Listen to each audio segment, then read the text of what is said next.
اور اس پہ بڑے احکام ہیں بہت زیادہ. اور سورہ نحل میں ایک اور استثناء بھی ہے، من کفر باللہ من بعد ایمانی الا من اکرہ وقلبہ مطمئن بالایمان ولکن من شرح بالکفر صدرا فعلیہم غضب من اللہ ولہم عذاب عظیم، کہ جو ایمان لانے کے بعد کفر اختیار کرتا ہے اس پہ اللہ تعالیٰ کا غضب ہے. ہاں اگر اس کو مجبور کر دیا جائے اور اس کے دل میں ایمان ہو تو پھر اس کو اکراہ کی وجہ سے کفر یا کلمہ کہنے کا گناہ نہیں ہوگا. تو اضطرار اور اکراہ کے احکام تو ہمارے فقہاء نے بہت تفصیل سے بیان کیے ہیں، مفسرین نے بہت بیان کیے ہیں، اس کو دیکھ لینا چاہیے. پہلا میرا ذہن میں تو یہ ہے کہ جب بھی مفتی حضرات بیٹھیں تو اضطرار اور اکراہ کے احکام کو ضرور دیکھیں.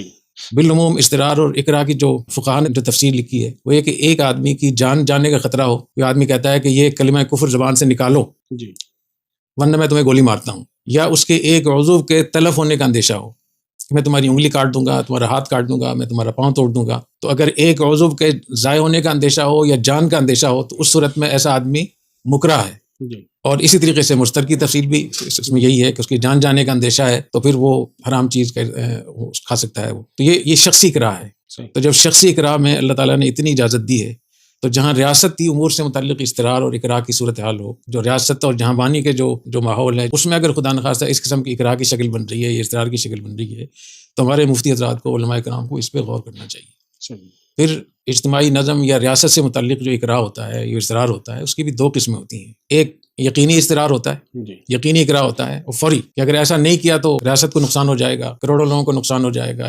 اور ایک یہ کہ ابھی تو نہیں ہوگا لیکن اگر اسی قسم کے حالات باقی رہے تو المظنون کالمتیقن، یہ بھی فقہاء نے لکھا ہے کہ پھر آگے جو اس کے اوپر نتائج مرتب ہوں گے تباہی بربادی کے، وہ اتنے زیادہ ہوں گے کہ اگر ایک فرد کے ایک عضو کے ضائع ہونے کا اندیشہ اور اس پہ اکراہ کے احکام جاری ہوتے ہیں، اضطرار کے احکام جاری ہوتے ہیں، تو جہاں ریاست پوری ایک شکنجے میں آ رہی ہو اور مشکلات میں وہ سے دوچار ہو اور اس کی وجہ سے سینکڑوں ہزاروں جانیں ضائع ہو سکتی ہوں، بھوک سے دوچار ہو سکتی ہوں، یا اور ایسی کسی اس سے مبتلا ہو سکتی ہوں، یا مسلمانوں کی ریاست خدا نخواستہ ایک جنگ سے دوچار ہو جائے، تو اس صورت میں بھی احکام جاری ہوں گے یا نہیں ہوں گے. تیسرے نمبر پہ ضرورت، الضرورات تبیح المحظورات، اس ضرورت کی وجہ سے ممنوع چیزیں جائز ہو جاتی ہیں.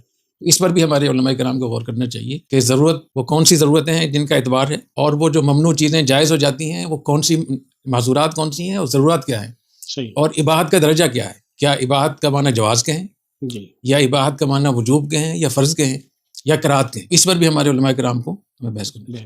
ایسے ہی احون البلیتین کہ جب کوئی شخص دو آزمائشوں سے دوچار ہو جائے تو اس کے بعد دو ہی راستے بچتے ہیں اور ہر راستے میں نقصان ہے، ہر راستے میں آزمائش اور ابتلا ہے، تو اس وقت وہ کس کو اختیار کرے؟ احون البلیتین کو اختیار کرے گا. دو مصیبتوں میں سے جو آسان مصیبت ہے. اور بالعموم ہمارے ہاں جب پاکستان میں جب لوگ انتخابات میں کھڑے ہوتے ہیں تو بالعموم جو کینڈیڈیٹ ہوتے ہیں ان کے اپنے ذاتی قوائف کیسے ہوتے ہیں سب کو پتہ ہوتا ہے. تو اس میں ہم کیا کرتے ہیں کہ جو نسبتاً بہتر ہوتا ہے. تو یہ جو احون البلیتین کا جو قاعدہ ہے اس کو بھی ہمیں اس میں دیکھنا چاہیے. اسی طریقے سے معاملات، ریاست سے متعلق جو احکام ہوتے ہیں یا لین دین سے متعلق جو احکام ہوتے ہیں، بین الاقوامی تعلقات سے متعلق جو احکام ہوتے ہیں، تو ان احکام میں، ان معاملات میں کسی بھی فقہ کے مطابق اگر گنجائش نکل سکتی ہو تو فقہاء نے لکھا ہے کہ اس کی گنجائش ہوتی ہے. ایسے ہی جو امور ایسے ہیں جو مجتہد فی ہیں، جس میں اجتہاد ہوا ہے مجتہدین کا، یا مختلف فی ہیں جس میں علماء کا، مجتہدین کے جو محققین ہیں علماء، ان کا آپس میں اختلاف ہوا ہے، تو مجتہد فی مسئلے میں اور مختلف فی مسئلے میں شدت نہیں ہوتی، اس میں گنجائش نکلتی ہے. ایسے ہی ایمانیات کے بھی دو حصے ہیں. ایک ایمانیات اولیات ہیں، اللہ پر ایمان لانا، قرآن پہ ایمان لانا، آخرت پہ ایمان لانا، نبی کریم صلی اللہ علیہ وسلم کی ختم نبوت پہ ایمان لانا، حشر نشر پر، جنت جہنم پر. یہ تو ایسی چیزیں ہیں جن میں کوئی دوسری بات ہو نہیں سکتی. ایک جو ان کی ذیلی جو عقائد ہیں ان میں بھی فرق ہے. تو اس لیے جب بھی ہم اس موضوع پہ بات کریں، استثناء کا مسئلہ ہو یا اور جتنے مسائل ہمارے ہوتے ہیں، تو اس میں ہمیں ان سب چیزوں کو سامنے رکھتے ہوئے متعلقہ لوگ ہمارے پاس ہوں جو فقہ کے ماہرین ہوں، قانون کے ماہرین ہوں، اور فقہ الواقع سے جو واقف ہوں. اور اس میں خاص طور پہ اس کو بھی ضرور دیکھا جائے کہ جو لوگ اس میں رائے دے رہے ہیں وہ صاحب غرض نہ ہو. اگر ایک آدمی صاحب غرض ہوتا ہے تو اس کا مشورہ بھی قبول نہیں ہوتا. مشورہ دینے کے لیے، مشورہ قبول کرنے کے لیے ضروری ہے کہ صاحب غرض نہ ہو. تو بہت سارے لوگ جن کے سیاسی اختلافات ہیں ان مسائل میں، تو ایک وقت میں وہ خود ترمیم کروا رہے ہوتے ہیں اور دوسرے وقت میں وہ کہتے ہیں تو جائز نہیں. اس کی بہت ساری مثالیں موجود ہیں. تو جو لوگ اس پہ بات چیت کریں تو وہ متہم نہ ہو، ان کو پر یہ تہمت نہ ہو کہ ذاتی سیاسی مفادات کے لیے یہ بات کر رہے ہیں. کونوا قوامین بالقسط شہداء للہ ولو علی انفسکم او الوالدین والاقربین. جب آپ فقہ الواقع سے بات کریں گے اور اس کو ان سب چیزوں سے آپ بالا تر ہو کر بات کریں گے، پھر جب گفتگو ہوگی اس کا مزہ بھی آئے گا اور جو اس کا نتیجہ نکلے اس کا فائدہ بھی ہوگا انشاءاللہ.